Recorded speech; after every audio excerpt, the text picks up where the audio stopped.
Cette fleur fait le bonheur des parfumeurs de luxe, mais contribue à la déforestation des Comores. À Anjouan, aux Comores, les paysages de l'île sont détruits par les effets de la production d'huile essentielle d'ylang-ylang, très recherchée dans la parfumerie de luxe. En effet, pour pouvoir extraire cette huile de la fleur au parfum sucré, les agriculteurs passent par un processus de distillation. La plante doit être chauffée et le bois reste à ce jour la source d'énergie la moins onéreuse. Il faut brûler environ 250 kg de bois pour obtenir 1 litre d'huile essentielle.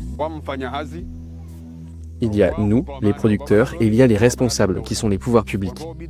Nous devons nous asseoir et discuter. Le secteur de l'ylang-ylang apporte beaucoup au pays, on ne peut donc pas le délaisser.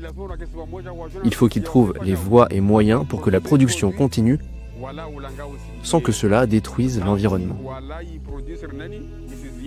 Entre 1995 et 2014, Anjouan a perdu 80% de ses forêts naturelles, alors que l'agriculture compte pour près d'un tiers du PIB national. La déforestation a par ailleurs entraîné le tarissement de rivières à Anjouan. La forêt favorise l'infiltration de l'eau qui alimente les cours d'eau et les nappes, donc moins il y a de parcelles de forêt, moins il y a de stocks d'eau.